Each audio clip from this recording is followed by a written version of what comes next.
等大伙是控制要半路呢。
大家好，欢迎来到看大陆节目，我是美玲。8月20号，据四川省气象台发布的暴雨蓝色预警消息称，这轮降水天气将从8月21号持续到8月24号。届时呢，四川全省大部分地区都将有阵雨或雷雨，而四川盆地西部和南部有大雨到暴雨。在奔涌而来的洪水当中，当地的建筑物十分的不堪一击，纷纷在洪水中倒下。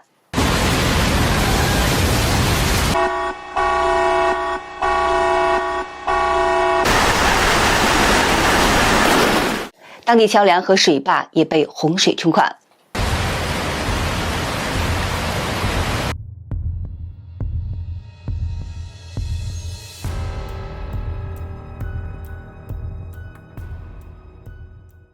8月20号凌晨5点左右，云南省宁洱县团结村突发泥石流，不仅冲毁村民的房屋，所到之处带来的是泥浆和树木的残枝。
泥石流滚滚而下，村民只好逃到屋顶。我们来一起看一下。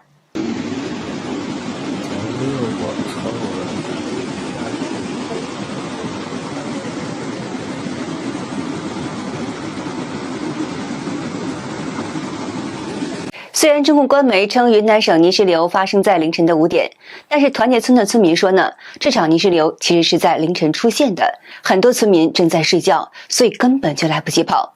一名在联通电信公司工作的网友也证实说，准确来说呢，泥石流应该是在3点53分。我是联通的，昨晚这个塌方，我们网络部一晚上没有睡觉。中共喉舌央视声称，泥石流导致4人遇难，但是因中共习惯隐瞒灾情，所以外界质疑实际的伤亡人数可能会更多。云南省宁洱县德安乡恩永村受灾的情况也是很严重。当地村民表示，一些低矮的房屋几乎都被泥石流给淹没了，通往外面道路不是被河水冲毁了，就是被滑坡的山体掩盖住。村子现在已经成了孤岛，村子里大多是老人与小孩子，根本就逃不出去。村子没电没信号，汽车也无法进入，但中共喉舌央视对这些灾情并没有做报道。云南乡村灾情惨重，江西省也出现暴雨洪灾的天气。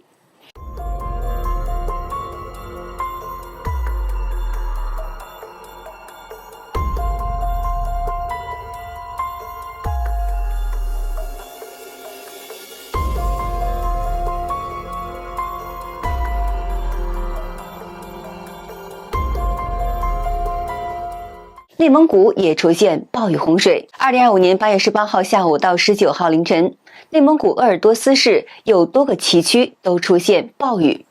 据中共的官媒报道表示呢，在24小时内，东胜区最大雨量已经达到214毫米。截止到目前为止，至少造成3人死亡，3人失踪。而中共的各地政府不是想着如何帮助灾民避险，却总是在人们身处险境时偷偷泄洪。包头市土默特右旗村民郝先生告诉海外的中文媒体，这2天又泄洪了。包头市土默特右旗受灾严重，尤其是路边的商户们经济损失特别的大，店里东西都被冲走了，轿车也冲走了很多，庄稼都淹了，水也太大了。那更荒唐的是，内蒙古泄洪竟然波及到了陕西省的神木市。我们来一起看一下。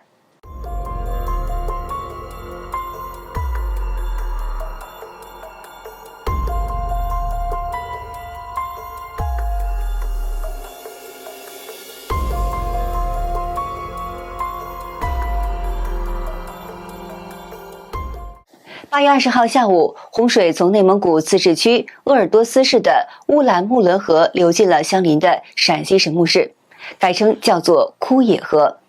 神木市当地的民众说，枯野河是黄河的支流，而且该河的河水已经干枯了很多年了，河道里早已经长满了杂草，现在经历了几十年不遇的洪水过境。神木市市民的李女士证实说，内蒙古泄洪途经陕西神木市，整个河道已经把水铺开了，也看不到草了。这个水可真的挺大的，流速好快，菜地已经都没有了，玉米也没了，冲的那些垃圾可多了。洪水从上游推下来好多大树墩子，好多头牛。鄂尔多斯市市民王先生也告诉海外的中文媒体说，我家东胜下了一晚上暴雨，特别恐怖，很多车都被淹了，听说丧生了3个人。陕西神木市电塔镇树被洪水冲倒了很多，神木市的河道宽得很，满河的洪水从内蒙古冲下来的，我从来没见过这么大的洪水。我们来一起看一下。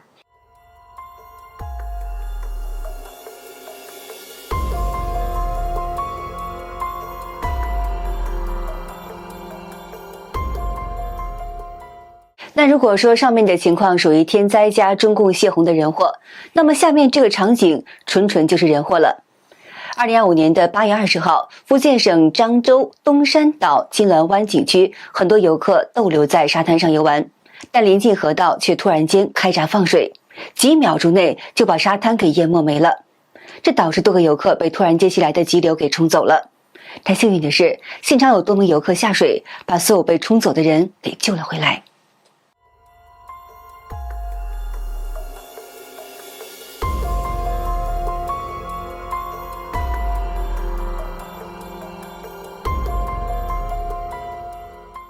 对此呢，网友们纷纷表示，无预警放水这个事太离谱了，安全预案哪里去了？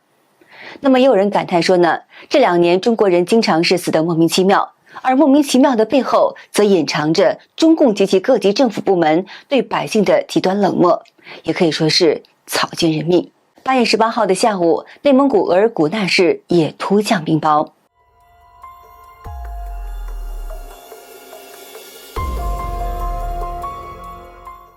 最大冰雹竟然像鸡蛋那么大。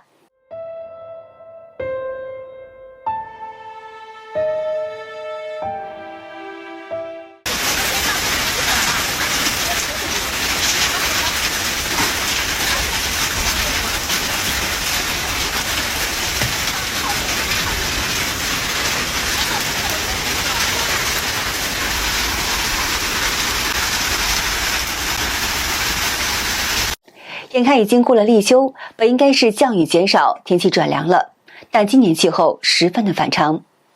根据中共中央气象台预计呢，在未来的10天，内蒙古东部和华北的北部、东北地区、西藏南部等地仍会有降雨。今年天气格外的不寻常，100年难遇的高温，100年难遇的暴雨、洪水，中国人全都给赶上了。而且呢，中国政府惯常无预警泄洪，遭殃受罪的老百姓们有苦说不出来。2025年的8月7号深夜，甘肃省兰州市榆中县因持续的暴雨、突发特大洪水以及大面积的泥石流，据参与救援的人员披露呢，有至少2000人遇难。多个村庄被夷为了平地。中共当局组织救援队伍在喉舌央视又秀了一把党的恩情。8月18号，对于中线的救援结束，大型机械都开始撤离灾区，但镜头背后的真实情况则是让人心酸。据爱心人士王先生向海外的中文媒体披露说，我去了灾区，心痛的不行呢。那些老农民吃的还是速食面，喝的是5毛钱一瓶的矿泉水，1块钱的矿泉水和那么多的农夫山泉都哪里去了呢？我也不知道。有的灾民连衣服都穿不上，他们穿的衣服上全是泥，连生活都没有保障了。这些救援物资不能交给政府。当时我去交物资的时候呢，真的是很后悔。爱心人士张女士也表达了对中国红十字会的不信任。全国各地进来的物资送不到灾民的手里，你去捐红十字会，他们不去给灾民送物资。现在我们不锦上添花，我们组建了爱心团队，物资就直接拉到受灾村庄。大家全市都拉着速食面，天天都吃速食面，我们再也不干了。现在我觉得呢，捐钱最合适，就是针对性的给真正需要的人。中共当局自然也知道，如果村民受灾又挨饿，得不到及时的救援的画面被传到网上，党妈妈的面子实在是挂不住，所以就安排了警察封锁重灾区，沿途把守，一旦发现有人在现场直播或者是拍视频，立刻进行严厉制止，甚至是驱赶。民众受灾，作为自诩代表人民利益的政府，为何怕真相传出去呢？因为这无疑是让党的光辉形象啪啪打脸。而爱心人士的质疑也是没有错的，那些来自全国各地的捐献物资，恐怕要进了某某关系户的手里，甚至被倒卖。这就是中共治下的中国，这就是中国百姓的真实遭遇。即使侥幸逃过了滚滚的洪水，却依然在党的关怀下受冻挨饿。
好的，今天就和大家聊到这儿了，请您记得点赞、订阅、留言，并且分享给您的朋友们。